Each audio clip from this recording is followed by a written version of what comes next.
Teo Chee Hean gave his heart to Singapore. A giant in the public service with a lifetime of contributions to Singapore and Singaporeans. SM Teo is a core member of Singapore's third-generation political leadership team, serving as Deputy Prime Minister from 2009 to 2019. He has been Coordinating Minister for National Security since 2011 and was appointed Senior Minister in 2019. Asked what he would miss most, he said without pausing that the thing that I remember most is the people. The most powerful countries in the world, and people who come into politics because they have the heart to do so. They want to make people's lives better, and they feel happy and satisfied when they have made other people happy and satisfied. Not for their own, they don't come into politics for their own aggrandizement. They come into politics not because they're angry, but because they want to help. So I think that's the kind of people that we look for and we want in politics. And also, we always need to find people who have the ability to become ministers, to lead the country. And these are people who must be able to stand up in the world, talk to presidents and kings and ministers from countries all around the world, including the biggest and most powerful countries in the world, and be able to put forward Singapore's case and to be able to show them that, yeah, we are a country, we're small, but we have something to offer on the table, and we should be taken seriously. This is not easy to do. Not easy to do. So we always need to find a set of people like this.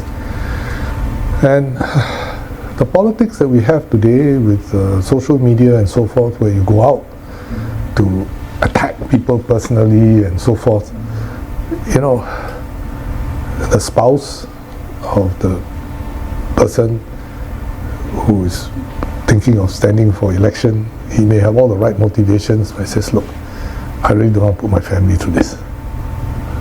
My spouse, my kids, what for? I can contribute in some other way. And then that discourages people from coming in,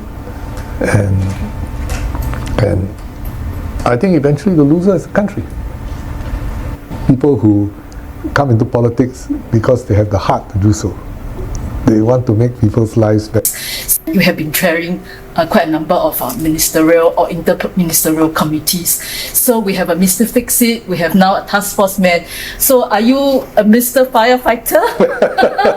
Well, when I was a kid, I wanted to be a firefighter. My father brought me to all these exhibitions when the old Kallang airport closed down, and you know, all these expos, and there was fire engines down there, so I climbed into a fire engine. I wanted to be a fireman. So.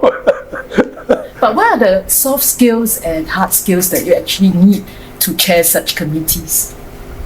I think you just need to have a thick skin sometimes. People will accuse you of all kinds of things. But I think in the end, as I said, you need to look at things objectively, to be firm.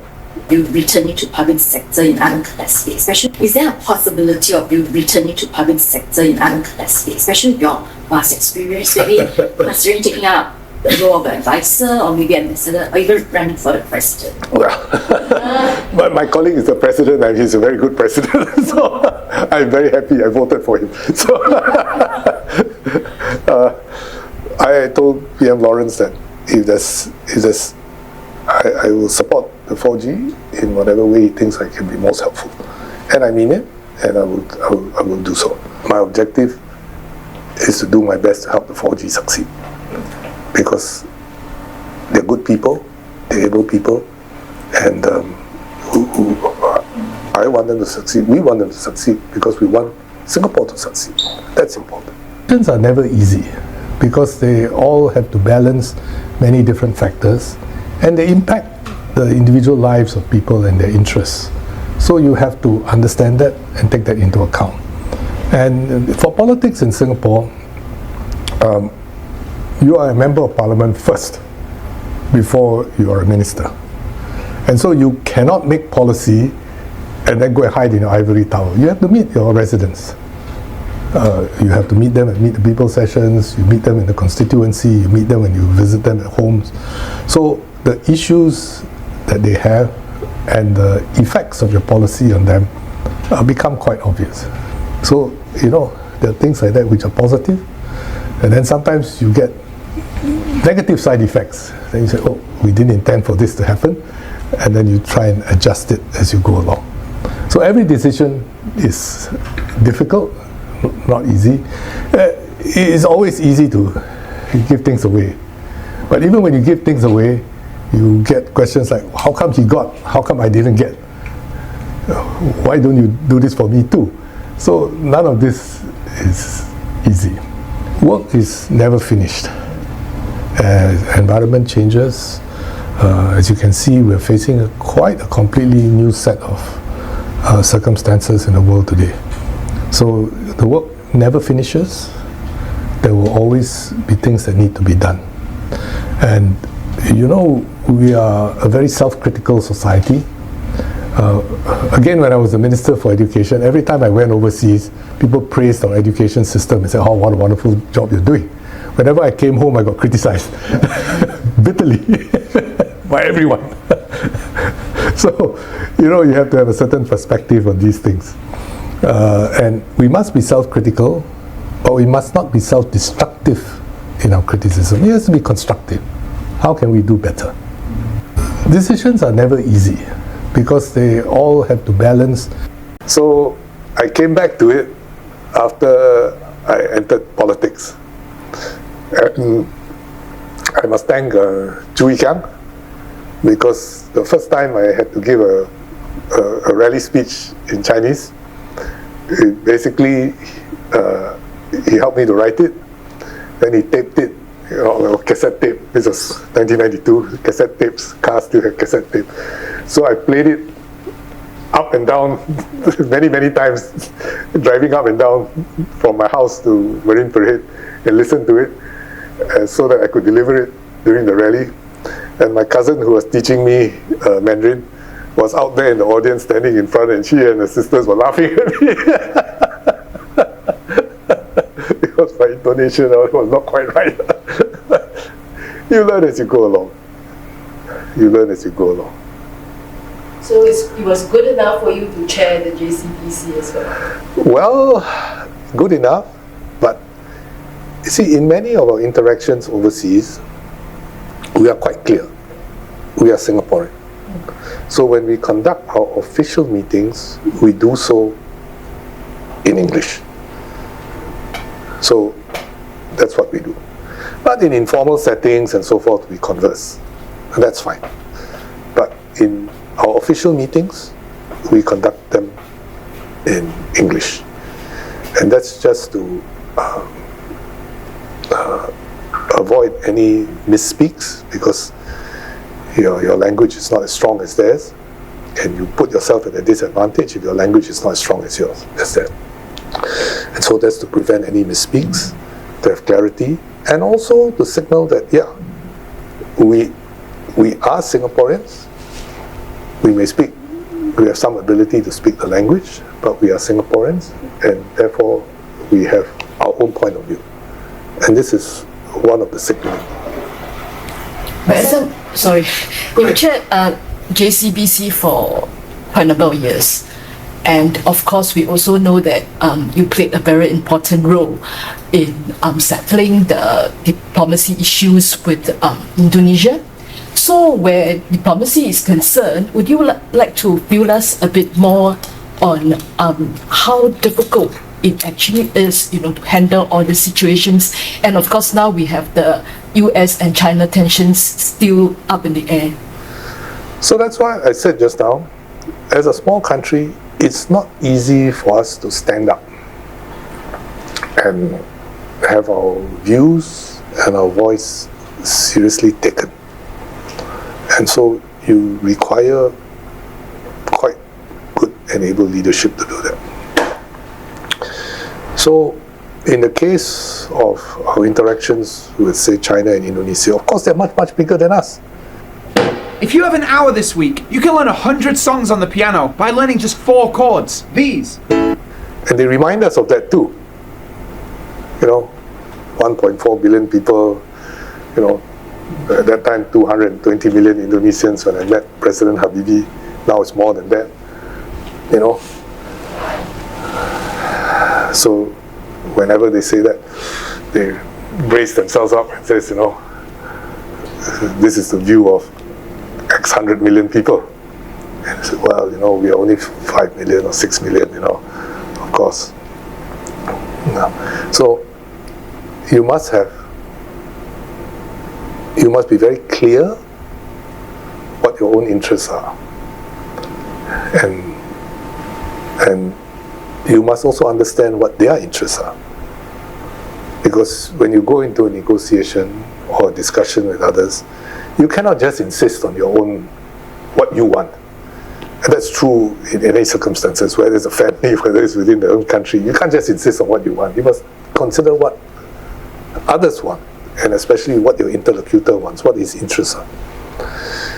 And if you can think that through and try and identify areas where you can work together, and then there are areas where you can't have agreement, well, never mind, you just put them aside. But if you can move in those areas where you have agreement, then you try and find those areas. And that's what we did with JCBC, and that's what we did with our negotiations with Indonesia. They were prepared to discuss with us on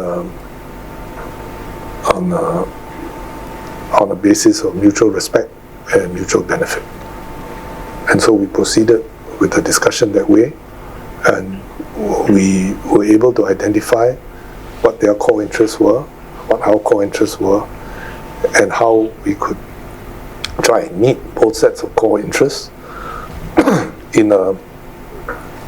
with a long-term view. Because I told my interlocutor, we can discuss, sign an agreement, but if it's 5 years, when we sign it, we've got to start negotiating again. What's the point, right? So I said, we want something that's durable. And he agreed that we can settle, we should do something that's durable, and I'm glad that we were able to settle those issues. But it comes out of a mutual understanding, a sense of mutual respect, and a desire to have something which is mutually beneficial to both sides. And so whether you're a big country or small country, for us, we are a small country most of the time when we negotiate with others, we have to see that. What can we offer? What is it that can be of value to the other person? And that's important. And we have to create those things which are of value to others. If we were a broken back state, quarreling with each other all the time, what's the value to others? Maybe they will see a value, which is to see how they can exploit your weaknesses in order to meet their own objectives, but not necessarily yours. So if you're a weak and broken back state quarreling with each other, that's what will happen to us. Yeah, now that you're retiring, right, I'm guessing you have a bit more free time. So apart from standing by the sister for you, what are your plans? All in good time. Yeah, but as I said before, when PM Lawrence took over, I said my objective is to do my best to help the 4G succeed, because they're good people, they're able people, and I want them to succeed. We want them to succeed because we want Singapore to succeed. That's important. Okay. Optimistic that Singapore will succeed.